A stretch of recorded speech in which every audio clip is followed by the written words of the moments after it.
Hey guys, what's up? My name is Gabby. Welcome back to my channel. And today I'm going to be doing the mid-year book freakout tag. And I know that it's a little bit past the midway point of the year. I kind of missed it, but I don't care. It's July. I'm doing it anyways. At this point, I have read 55 books so far this year, so there's plenty to choose from. And yeah, let's just jump right into it. Said he tried to phone me, but I never have time. He said that Number one is the best book you've read so far in 2017. I kind of have two different options. I can't really pick which one's my favorite. It's The Seven Husbands of Evelyn Hugo by Taylor Jenkins Reid and Behind Her Eyes by Sarah Pinborough. These are completely different books. This is like romance contemporary and this is a thriller mystery novel, but I love both of them so much and I can't decide which one's my favorite yet, but I love them both and I highly recommend them. Number two is the best sequel you've read so far in 2017. And for this answer, I'm gonna say Rev by Cambria Hebert is my favorite sequel that I've read so far. And that book is the sequel to Junkie by Cambria Hebert, which is also one of my favorites of the year. And this series is just so cute. And honestly, I'm pretty sure that's the only sequel I've read this year. I don't read a lot of series, so. Alright, number three is new release that you haven't read yet, but you really want to. For that, I'm going with A Million Junes by Emily Henry. This is another one of those book of the month books that I am so excited to read, but I haven't got around to reading it yet. But I didn't really like Emily Henry's first book, but this one really like draws me in, and I'm still willing to give her a chance, so I really want to read this one. Number four is most anticipated release for the second half of the year. And I did recently just make a top 10, I think, most anticipated books coming out at the end of the year video. I will put the link in the description if you want to see all of my most anticipated coming out at the end of the year. But my number one has got to be Autobiography by Christina Lauren. This is one that I am so excited for. It comes out in September, and honestly, I just have such high expectations. It's a male-male romance that follows two writers, and it's being compared to Fangirl and Simon vs. the Homo Sapiens Agenda. And it's Christina Lauren! Oh my god!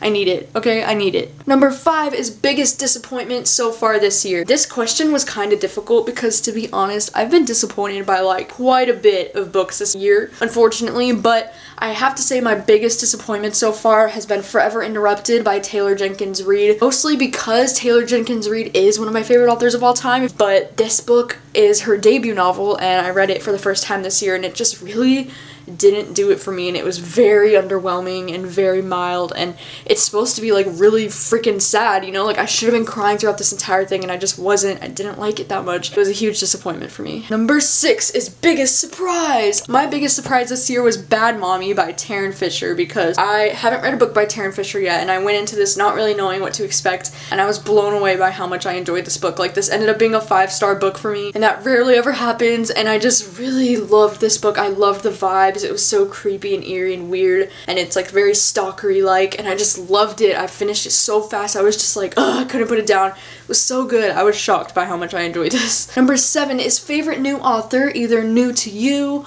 or somebody that you just discovered this year. For that, I'm gonna go with Cambria Hebert, which is the author of Junkie.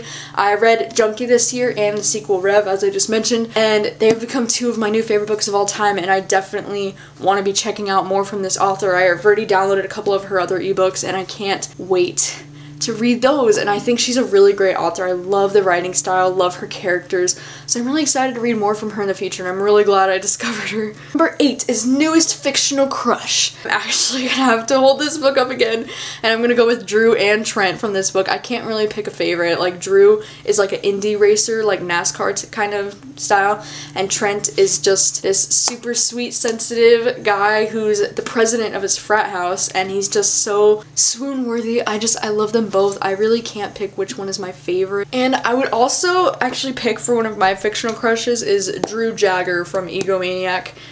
Whew, he is so swoon-worthy, and this book is just amazing. I loved it so much. Number nine is newest favorite character. For this, I'm gonna have to go with Evelyn Hugo from The Seven Husbands of Evelyn Hugo, because I think her character is so complex and diverse. Like, at times you love her, at times you hate her, but it just makes her such a well-rounded character. I love the fact that she's an actress in old Hollywood. I love her character. I don't love all the decisions she makes, but I do love her character, and I think her story is badass, and I love her. Number 10 is book that made you cry. You know, I was actually like looking through all the books that I've read this year, and like I couldn't really find any that actually like made me cry, which is so rare, you know, because I do admit that I cry a lot during books typically, but I couldn't find one that was like made me cry because of how sad it was, you know. I did think The Inexplicable Logic of My Life by Benjamin Lear Signs. I chose this book because I did cry while reading this book, but it's not for like a reason you would expect me to. Like, this book just reminded me a lot of my own family that I recently moved away from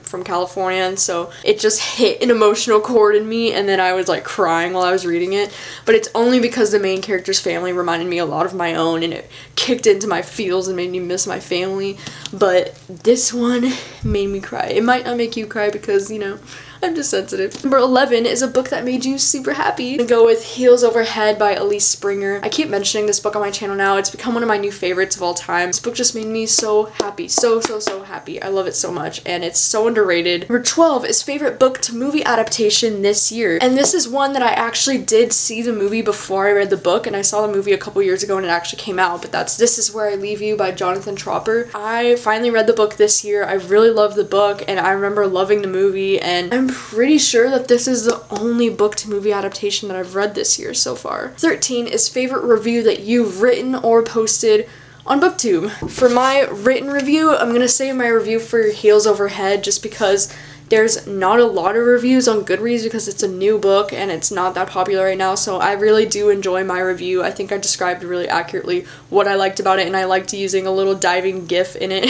I just thought it looked so rad. My favorite review that I've posted on booktube would probably be The Seven Husbands of Evelyn Hugo, just because I took a lot of time to like write out exactly what I wanted to say, and because I'm pretty sure it's the only book talk I've done this year. So, I need to get my shit together. Number 14 is most beautiful book you've bought this year or received. And for that, I think I'm gonna go with Geekerella by Ashley Poston. I just think that this gradient is like so beautiful. Or possibly, I do really like this cover too. I think this is like really beautiful. So, one of those. And the last question, what books do you need to read before the end of the year? A shit ton, obviously, that I need to read before the end of the year. I do actually have a full list on my phone of like immediate TBR, and it's like over 20 books long now. I would definitely like to finish reading Ruthless by Lexi Blake before the end of the year. I keep starting this and putting it down. I also do want to read though Archer's Voice by Mia Sheridan. This is one that's been recommended to me over and over and over again through the years, and